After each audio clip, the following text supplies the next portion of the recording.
இறைவனுடைய திருநாமங்கள் ஓதுவதற்கு நமக்கு ரொம்ப ஆசை தான். நிறைய பேர் அதை ஓதி அவங்களுடைய வாழ்க்கையில நிறைய பிரதிபலன்களை வாங்கியிருக்காங்க.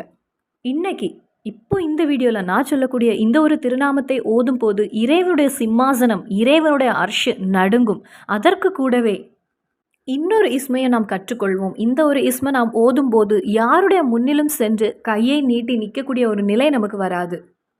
பிஸ்னஸில் எந்த ஒரு முன்னேற்றம் இல்லாமல் இருக்கக்கூடியவங்க, குழந்தை இல்லாமல் இருக்கக்கூடியவங்க, கல்யாணம் நடக்காமல் இருக்கக்கூடியவங்க, கடனால் அவதிப்பட்டு கொண்டிருக்கக்கூடியவங்க, இந்த ஒரு திருநாமத்தை உங்களுடைய வாழ்க்கையில் இறுக்கமாக பிடித்து கொள்ளுங்கள். அந்த 2 திருநாமங்கள் எதெல்லாம், அந்த 2 திருநாமங்களை எப்போ ஓத வேண்டும், எங்கே ஓத வேண்டும், எத்தனை தடவை ஓத வேண்டும், அது எல்லாமே இந்த வீடியோவில் நம்ம முழுவதுமாக பார்ப்போம். நாம் நினைத்த வேலை கிடைப்பதற்கு, நினைத்த ஒரு வரம் நமக்கு அமைவதற்கு, நினைத்த காரியங்கள் எளிதாக நடப்பதற்கு, எந்த ஒரு தேவைக்கும் வலது கையை நெஞ்சில வைத்து 5 தடவை நாம் ஓதும்போது அந்த காரியங்களெல்லாம் நமக்கு ஹயரானதாக நடந்து கிடைக்கும். அந்த இஸ்மு எது? அஸ்ஸலாமு அலைக்கும் வரஹ்மத்துல்லாஹி வபரகாத்துஹு. அல்லாஹும்ம ஸல்லி அலன் நூரி வா அஹ்லிஹி. மோமின்களே, நாம் ஓதக்கூடிய இந்த ஒரு இஸ்மின் மூலமாக இறைவனுடைய சிம்மாசனம் நடுங்கும், இறைவனுடைய அர்ஷு நடுங்கும். அந்த அளவுக்கு சக்தி பெற்ற ஒரு இஸ்மு. அந்த ஒரு இஸ்மை நாம் பார்ப்பதற்கு முன்னதாக நாம் தெரிந்து கொள்ள வேண்டிய ஒரு விஷயம், நிறைய பேருக்கு தெரியாது இறைவனுடைய அர்ஷ் என்றால் என்ன. நிறைய பேர் அவங்களுடைய மனதில் அந்த சந்தேகத்தோடு இருக்கிறாங்க. நிறைய பேர் கமெண்டில் கேட்குறாங்க. இறைவனுடைய அர்ஷுங்கிறது இறைவனுடைய சிம்மாசனம். அந்த அர்ஷை நமது ரசூல் ஸல்லல்லாஹு அலைஹி வஸல்லம் கற்றுத்தருகிறாங்க. இறைவனுடைய அர்ஷ் என்பது நாம் வாழக்கூடிய இந்த பூமி, இந்த உலகம் முழுவதையுமாக கொண்டு அல்லாஹ்வுடைய அர்ஷுக்கு கீழே வைக்கும்போது நம் கையிலிருந்து ஒரு மோதிரத்தை கலத்தி வைப்பதற்கு சமமாகும்.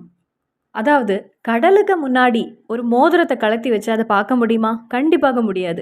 அதற்கு சமம்தான் இறைவனுடைய அர்ஷுக்கு கீழே வானத்தை, பூமியை கொண்டு வைக்கும்போது எதுவுமே தெரியாது. அந்த அளவிற்கு அது பெரியதாகும். இன்ஷா அல்லாஹ் அது எல்லாவற்றையும் நாம் நேரடியாக பார்ப்பதற்கு அல்லாஹு தாலா நமக்கு தௌஃபீக் புரிவானாக. நாம் நல்ல மோமீன்களாக வாழும்போது நாளை ஆகிரத்தில் வைத்து அல்லாஹு தாலாவின் அற்புதங்களை எல்லாம் பார்ப்பதற்கு இறைவன் நமக்கு அருள் புரிவானாக. ஆமீன். நாம் பார்க்கக்கூடிய இந்த கண்களை கொண்டு இறைவன் படைத்த அனைத்தையும் பார்ப்பதற்கு இறைவனுடைய அற்புதங்களை பார்ப்பதற்கு இறைவன் நமக்கு தௌஃபீக் புரிவானாக. ஆமீன்.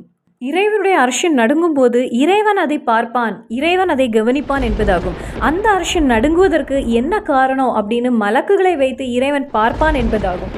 மலக்குகள் கூறுமாம், அல்லாஹ் இந்த துனியாவில் இந்த ஒரு மனிதன் அல்லது இந்த சகோதரி, இந்த ஒரு ஆண், இந்த ஒரு உம்மா, இந்த ஒரு வாப்பா உன்னுடைய அர்ஷு நடுங்குவதற்கு, உன்னுடைய அர்ஷு சிம்மாசனம் நடுங்குவதற்கு காரணமாகிறான்.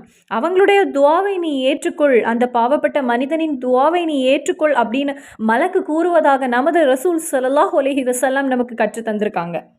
அப்போது இறைவனுடைய அந்த அர்ஷு நடுங்குவதற்கு அந்த அளவுக்கு சக்தி உள்ள ஒரு திருநாமத்தை நாம் ஓதுகின்றோம். நமக்கு ஒரு மரத்தை குலுக்க முடியுமா? அந்த மரத்திலிருந்து ஒரு இலை கீழே விழுவதற்கு கூட எந்த அளவுக்கு நாம் சக்தி கொடுத்து நாம் அதை தள்ள வேண்டும்? ஒரு கல்லை, ஒரு பெரிய ஒரு கல்லை, ஒரு பாறையை நாம் எடுக்க வேண்டும் என்றால் அதற்கு நாம் எவ்வளவு சிரமப்படுகின்றோம்?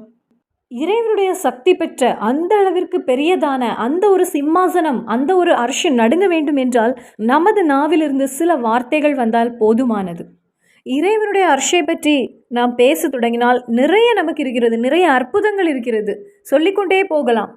மகானான ஜிப்ரீல் அலைஹிஸ்ஸலாம் அவங்களுடைய சிறகுகளில் எழுதி வைத்திருக்கக்கூடிய ஒரு இஸ்மை தான் நாம் பார்க்க போகின்றோம். மலக்குகள் எப்பொழுதும் அதிகமாக ஓதக்கூடிய ஒரு இஸ்மாகும் இது. இறைவனுடைய வல்லமை மிகுந்த அந்த சிம்மாசனமே நடுங்கும். இந்த ஒரு இஸ்மை ஓதும் போது எந்த ஒரு தேவையும் இந்த இஸ்மை ஓதி நாம் கேட்கும்போது அது நிறைவேறி கிடைக்கும்னு மகான்கள் கிதாப் வழியாக நமக்கு கற்று தந்திருக்காங்க. நமது முன்னில் இறைவனுடைய சக்தி பெற்ற 99 திருநாமங்கள் இருக்கிறது. இந்த 99 திருநாமங்களையும் நாம் ஓதுகின்றோம். நாம் படித்தவர்கள் சிலர் மனனம் செய்திருக்காங்க, மனப்பாடமாக ஓதுகின்றாங்க.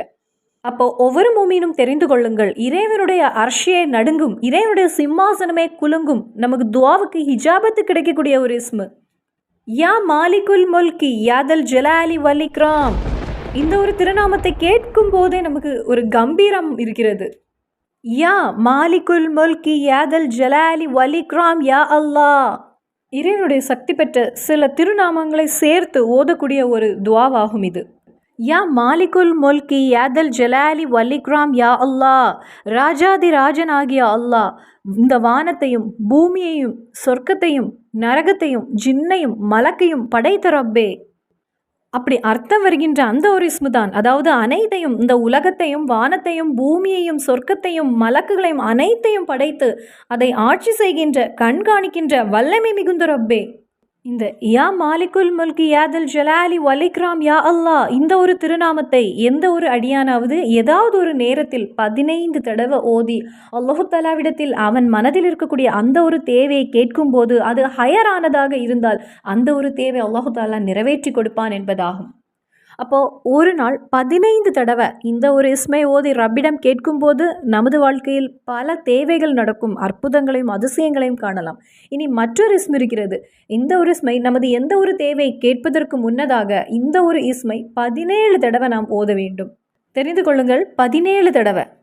இனி நமது வாழ்க்கையில் ஒரு தேவைக்காக இறங்கும்போது, அது ஒரு பிஸ்னஸ் தேவைக்காக இறங்கும்போது, அல்லது ஒரு வீடு என்கிற தேவைக்காக இறங்கும்போது, அல்லது பிள்ளைகளுடைய ஒரு கல்யாணத்திற்கு வேண்டி நீங்கள் ஒரு வரனுக்காக இறங்குகின்றீங்க பார்ப்பதற்கு, அல்லது ஒரு இன்டர்வியூக்கு வேண்டி இறங்குகிறாங்க பிள்ளைங்க, அல்லது அந்த பிள்ளையே ஒரு இன்டர்வியூக்கு செல்கிறான். அந்த நேரத்தில் வலது கையின் உள்பாகத்தை இடது நெஞ்சில் வைத்து அப்படி அமர்த்தி வைத்து 5 தடவை இந்த இஸ்மை ஓதி அந்த ஒரு காரியங்களுக்காக இறங்கும்போது நமது காரியங்கள் ஹயராக நடந்து கிடைக்க, கணவருக்கு ஒரு பிஸ்னஸ் தேவைக்காக போகின்றாங்க, அந்த ஒரு தேவைக்கு, அல்லது பிள்ளைங்க ஒரு எக்ஸாம் எழுத போகின்றாங்க, அவங்களுடைய ஒரு இன்டர்வியூக்கு வேண்டி போகின்றாங்க, பிள்ளைங்களுடைய வாழ்க்கையில் ஒரு முக்கியமான நேரம் ஒரு கல்யாண தேவைக்காக போகும்போது இந்த சக்தி மிகுந்த அந்த ஒரு இஸ்மை நாம் ஓதி செல்லும்போது அது ஹயரானதாக நமக்கு நடந்து கிடைக்கும். அந்த சக்தி பெற்ற இஸ்மை அது யா ஹனியு யா மொயினி யா அல்லாஹ், யா ஹனியு யா மொயினி யா அல்லாஹ்.